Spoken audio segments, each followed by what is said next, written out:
Assalamualaikum warahmatullahi wabarakatuh. Salam sejahtera bagi kita semua, teman-teman Indopol dimanapun Anda berada.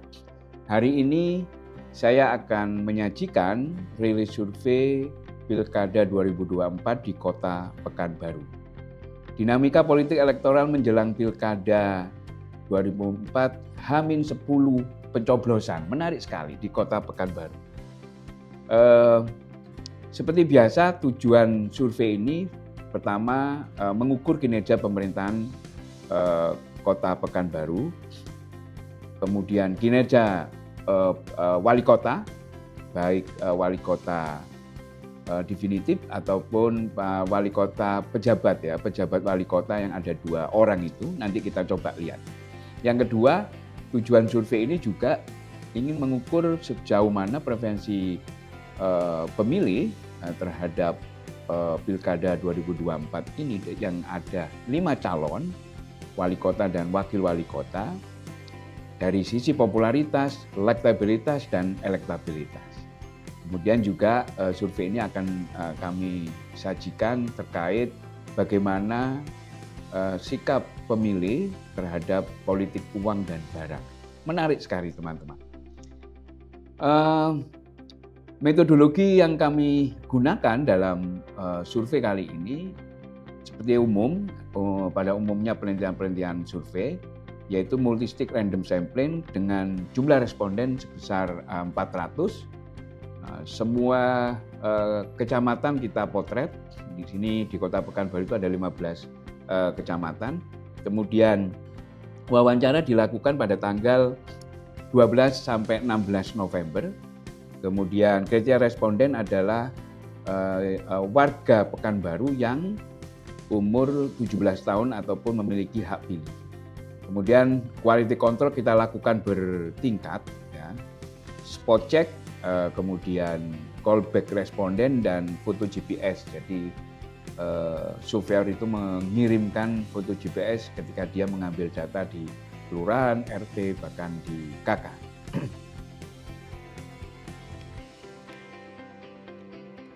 Hasil survei menunjukkan profil responden rentang usia di Kota Pekanbaru itu terdapat 58,75% itu merupakan responden dengan rentang usia 41 tahun ke atas. Ya, kira-kira generasi tua. Jadi lebih banyak generasi tuanya, kira-kira begitu ya. Kemudian jenjang pendidikan umumnya tamat tingkat SMA, ini sebesar 55,6%. Sementara pekerjaan ini didominasi oleh wira swasta, ini sebesar 31,75%. Kemudian ibu rumah tangga 25,75% dan pegawai swasta 11%, kemudian tidak bekerja 6,75%, lainnya di bawah 6%. Kemudian pendapatan umumnya di rentang 23% itu tidak berpenghasilan gitu ya. Ini cukup menjadi catatan. Kemudian ada 20% responden itu memiliki penghasilan di atas UMP. UMP di Kota Pekanbaru itu adalah sebesar 3.451.000. Kemudian umumnya di Kota Pekanbaru etnis ini adalah Melayu Minang, itu ada 41,25%. Kemudian suku Jawa ada 20,25%. Kemudian Melayu Ocu sebesar 16,25%. Dan Batak itu 9%. Sunda 1,75%, lainnya di bawah 1%. Kemudian secara agama didominasi oleh Islam, ini sebesar 93,25%. Isu-isu ekonomi, kondisi ekonomi keluarga setahun terakhir, masyarakat Kota Pekanbaru sudah masih merasakan lebih baik. Sudah merasakan lebih baik, ini sebesar 57,5%, sementara yang merasa buruk kondisinya hanya 34,25%. Apa yang menjadi faktor penyebab memburuknya kondisi ekonomi keluarganya? Yang pertama adalah karena kenaikan harga pokok atau sembako ini sebesar 43%. Ya. Kemudian karena pendapatannya turun, dagangannya sepi dan kemudian pasar lagi sepi juga begitu. Itu ada 21,17%. Alasan yang ketiga itu adalah pengangguran karena dirumahkan di PHK. Ini ada sebesar 10,2%. Kemudian kenaikan harga BBM 8,76%.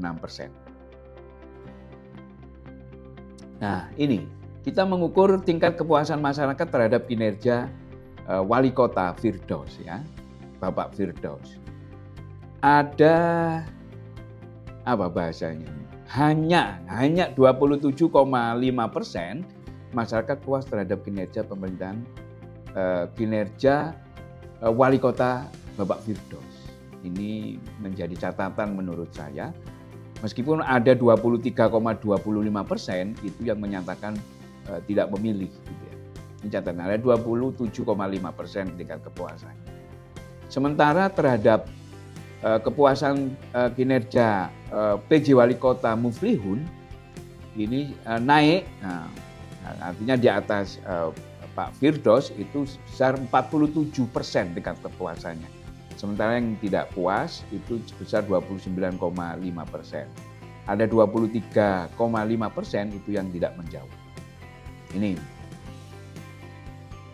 Kemudian kepuasan terhadap kinerja PJ Wali Kota Risnandar Wahyua.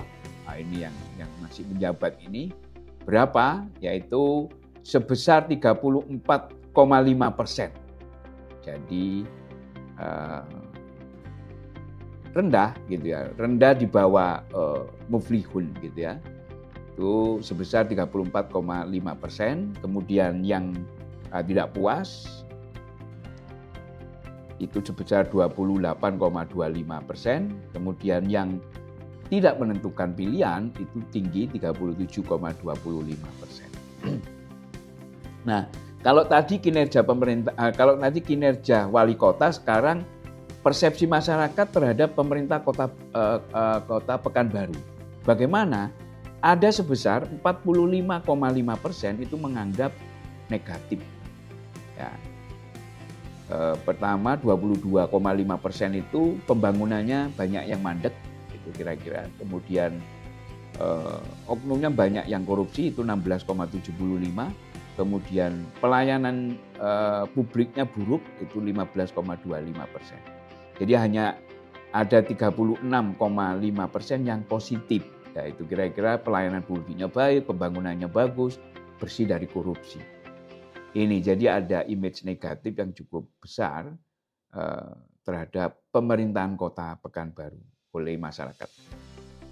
Nah, kemudian kita bisa mendetailkan tingkat kepuasan masyarakat terhadap kinerja pemerintahan Kota Baru di bidang apa saja. Ya. Yang pertama yang paling tinggi itu adalah kerukunan warga dan kesatuan. Itu ada 90%, tentang pendidikan 89%, kesehatan 85% tingkat kepuasannya, kemudian sektor pertanian 80%, kemudian air bersih 79%, administrasi pendidikan 77%, kemudian perizinan bangunan gedung 75%, dirasa baik, kemudian penerangan jalan 63,25%, kemudian penataan lalu lintas 60%. Nah, yang di bawah 60% itu pertama yang paling buruk adalah pencegahan korupsi. Ini ada 35% yang dianggap baik gitu ya. Kemudian infrastruktur drainase pembuangan aliran air ini 37%, pengentasan kemiskinan 43,25%, kemudian infrastruktur jalan hanya 44%, kemudian penanganan bencana alam hanya 51% dan kebersihan kota hanya 55%. Ini yang rendah. Jadi catatan bagi pemerintah Kota Pekanbaru. Kita menginjak pada variabel dinamika elektoral. Ini yang ditunggu-tunggu oleh pemerintah semua. Pertama, kita mengukur awareness terhadap pilkada dulu. sejauh mana masyarakat Kota Pekanbaru itu tahu dan peduli gitu ya. Cukup tinggi, ada 91,75% yang sudah tahu begitu ya. Kemudian dari yang tahu ini sebesar 68,9% itu yang tahu pasangannya 5. Jadi ini catatan bagi KPU, masih ada 31% masyarakat Kota Pekanbaru itu hanya yang tidak tahu pasangannya ada 5. Masuk pada popularitas dan elektabilitas, calon wali kota dan wakil wali kota Pekanbaru ini jadi pasangan begitu ya. Popularitas tertinggi itu oleh Muflihun dan Ade. Pasangan Muflihun dan Ade sebesar 81% dengan tingkat kedisukaan 62,35%. Yang kedua adalah pasangan Agung Nugroho dan Markarius Anwar, itu popularitas 67,7%, tingkat kedisukaan 62,36%. Kemudian Edi Nasution Dastrayani ini sebesar 58,2 popularitasnya, kemudian tingkat kedisukaannya 67,3%. Kemudian pasangan Ida dan Karisman ini 47,5% popularitas dengan tingkat kedisukaan sebesar 59%. Kemudian pasangan Istiawita Ayu sebesar 37,75% dengan tingkat kedisukaan sebesar 46%. Jadi posisi yang paling populer itu adalah Muflihun, yang kedua adalah Agung Nugroho. Kita lihat bagaimana elektabilitasnya. Ini pertanyaan tertutup, jadi simulasi kertas suara ya. Ini ada 25% untuk pasangan Muflihun Ade. Ini kemudian posisi kedua itu Agung Nugroho dan Markarius Anwar, ini sebesar 20,5%. Kemudian yang ketiga adalah 10% itu Ida Yulita Susanti dan Karisman. Kemudian Edi Nasution dan Dastrayani itu sebesar 9%. Kemudian posisi yang terakhir adalah Istiawita Ayu Taufik Rahman, itu 2%. Masih ada 33,5% yang belum menentukan pilihan. Nah ini, jadi masih berpeluang setiap pasangan calon ini untuk mengambil simpati, mengambil hati yang 33,5% ini. Jadi kalau dilihat dari data ini, Kota Pekanbaru kondisi politiknya masih dinamis menurut saya. Kemudian saya juga mengukur bagaimana jika yang tidak menentukan jawaban tadi, yang undecided voter tadi itu kita sebar ke semua pasangan calon. Artinya pertanyaannya itu kita hilangkan jawaban dari responden terkait tidak menjawab gitu ya, kita hilangkan. Pertanyaannya begini, jika Pilkada Kota Pekanbaru dilaksanakan hari ini, Bapak Ibu harus memilih, maka siapa yang akan Bapak Ibu pilih gitu. Jadi kita paksa responden untuk gitu ya. Artinya paksa dalam pengertian dia harus menjawab gitu ya. Tidak boleh tidak menjawab. Nah, itu yang pertama adalah pasangan Muflihun Ade itu 35,5%. Ya. Kemudian yang kedua adalah pasangan Agung Nugroho Markarius Anwar itu 29,5%. Jadi ada pergeseran, ada penambahan gitu kira-kira. Kemudian yang ketiga Edi Nasution dan Dastrayani ini 16,25%.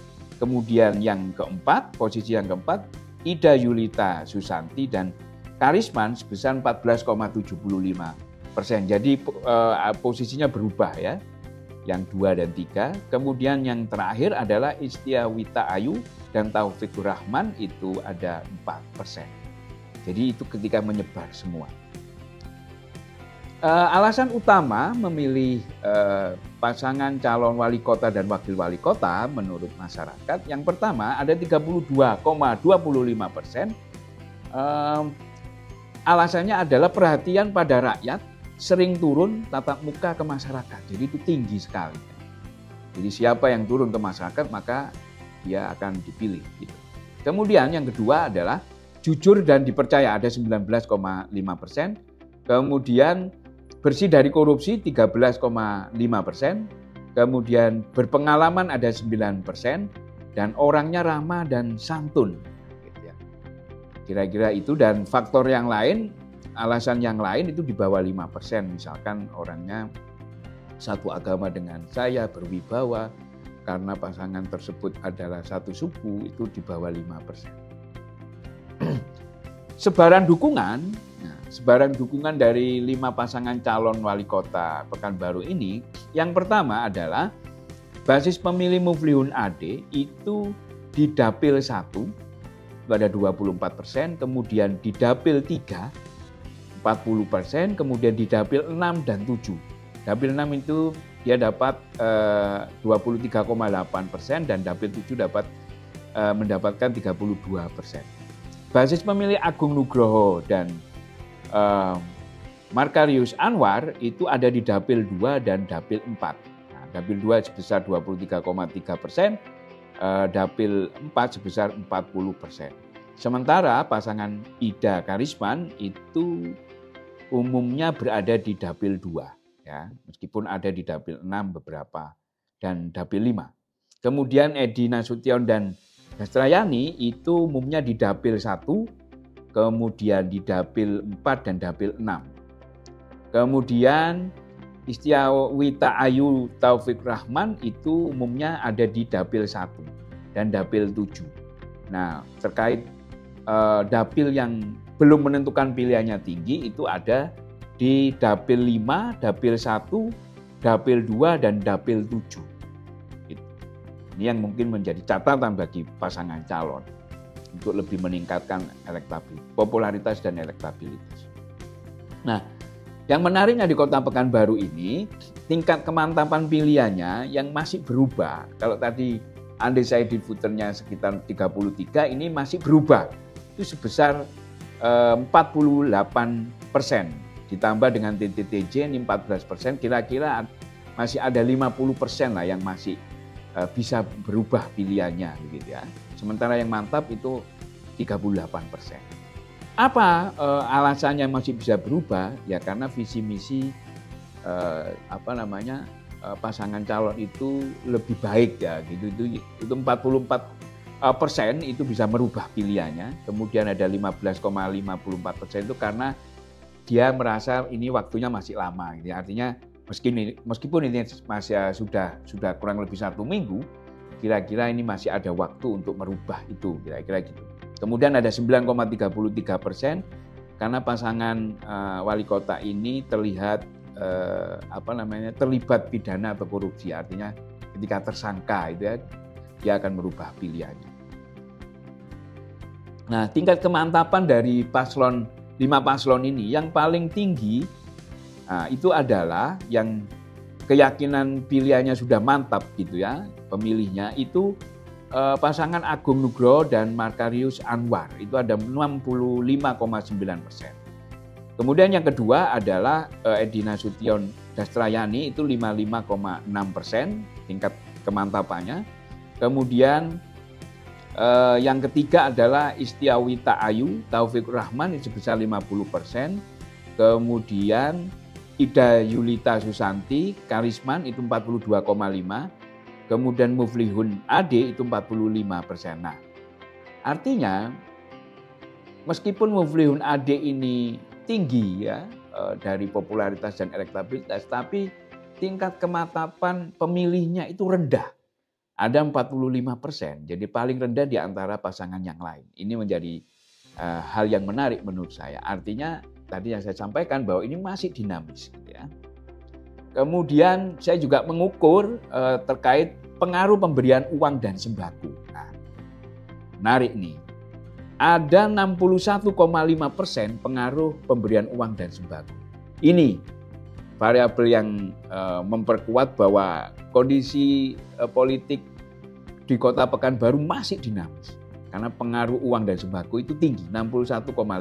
Sementara yang menjawab tidak berpengaruh itu hanya 23,25%. Teman-teman semua, dimanapun teman-teman berada, itulah gambaran H-10 pencoblosan Kota Pekanbaru, Pilkada 2024. Saksikan rilis-rilis survei di tempat yang lain. Assalamualaikum warahmatullahi wabarakatuh.